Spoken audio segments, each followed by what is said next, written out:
So guys, the next question comes from Hussein Safi. His question is, I am cutting from 5 weeks and having too much cravings from homely food. My question is, once in how many days can I have a cheat meal? So let me answer this question. So Hussein Safi, I am also like you. Even I have cravings, but if you, as I said earlier, if you want something bad enough, you are going to do whatever it takes. But I recommend you have a cheat meal, or I don't recommend a cheat day, complete cheat day, but I do recommend a cheat meal with a high carb and moderate protein as well as low fat diet, low fat meal, because it will help you load your muscles with glycogen back, since you have been depleted by carbs, and your muscles will be empty and your carbs will be depleted and the glycogen will be depleted. So it's better to load on carbs once a week with 1 meal or 2 meals. But I don't recommend you have a cheat day. If you have a cheat day, a complete cheat day, what will happen is the next day will be a cheat day, the next day after that will be a cheat day, and the whole day. Guys will just prefer the days as a cheat day and just keep eating small things, whatever it is, oily or whatever cheat food it is. So I just prefer you guys not to cheat when you're dieting. You can cheat, you can either bulk, or you can have your cravings by your own at your home or anywhere after you get ripped. So what I basically do is, that is why I choose dirty bulking, because 6 months of the year I'll be eating whatever the fuck I want, but the next 6 months or 5 months of the year I'll be concentrating wholly on my diet, and the diet will be almost perfect. Yes, I'll have a couple of meals here and there, but the majority of the days, majority of the weeks, majority of the months, I'll be sticking with my diet. So as I said, if you want something bad enough, you are going to stick with your diet and you are going to get ripped and look aesthetic. So the next question comes from Ajay Salyan. His question is, can I do skippings instead of running in treadmill during cutting? Here's a funny question. You guys know that both skipping and running and a treadmill both helps you into burn calories. So like, I prefer you guys to skip a lot than running on a treadmill. What about you? Personally, I don't like running. I feel that I drain out, especially because I do my cardio early in the morning. I don't like waking up and running out. So I just like to walk, and for me, burning 250 calories by walking is equal to burning 250 calories by running.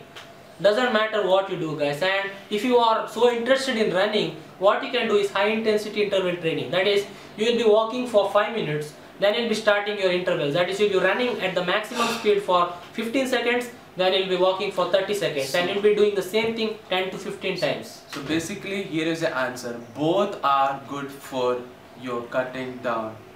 Yeah, and too much of it will burn off your muscle. Once or twice a week, high intensity will help you a lot. Here is the next question by Karan Astana. Here's a funny question. Why we Indians are fairly less muscular or ripped than the guys from Europe, Australia and America? Even if someone is non-veg and has his macros right. Sounds funny, the question is good. But let me tell you one thing, guys. If you compare the bodybuilders of India, that is the professional guys who are on juice from India, as well as some of the guys from Europe, you will see that Indians are also fairly huge. So the thing is, no person in India who is a natural like us, or someone like us, even you might be natural. The problem with that is, people blame our genetics. Yes, it doesn't mean that all the Europeans have good genetics. The good thing about that, their lifestyle is such that they're more into the fitness lifestyle. And there are people in America America is, according to me, one of the most obese country in the world. This doesn't mean that the guys in America and Europe are fit as hell.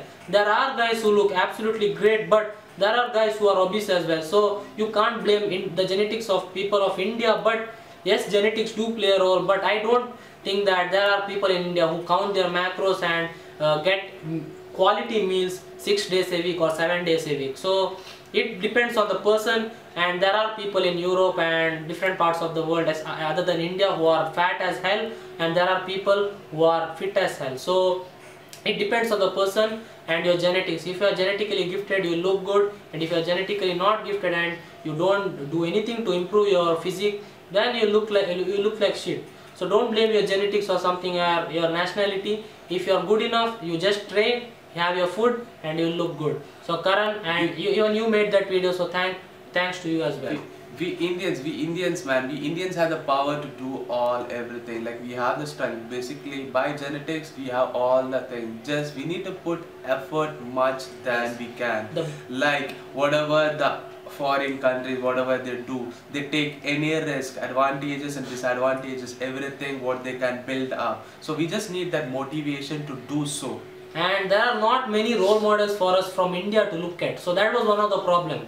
So if we had someone like some good guy or some good looking guy or the person with good physique to look up to, then the fitness lifestyle in India would be little bit good. And one more thing about Indian people is that we underestimate ourselves. So that is one more thing. Just do it right and you'll be fine.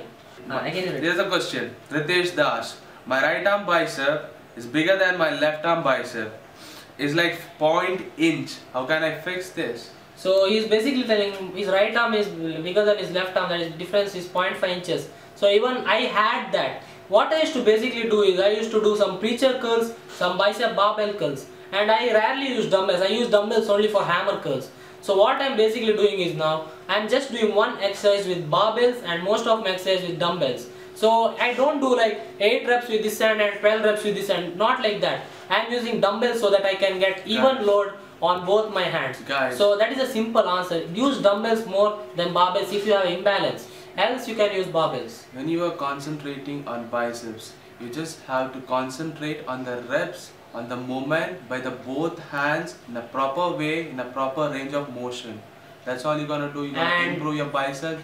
There's nothing that you're gonna put your right arm to 19 inches and your left arm to some 17 inches. There's nothing like that. If you do a proper range of motion by proper sets or you'll get your bicep not even an inch less or inch more. Yeah, there will be difference in your right arm because there will be one arm which will be using more, but you can at least get it so even that the difference is very less. So use dumbbells and don't put your ego aside and use weights which you can control. I use like 15 kg dumbbells for my bicep curls with dumbbells. So I can do 30 kg also, but I know that I won't get enough contraction in my biceps. So just use enough weight so that you can do quality reps, not just reps with where you are just trying to get the weight up. No, use weights which you can control and your biceps get a good contraction.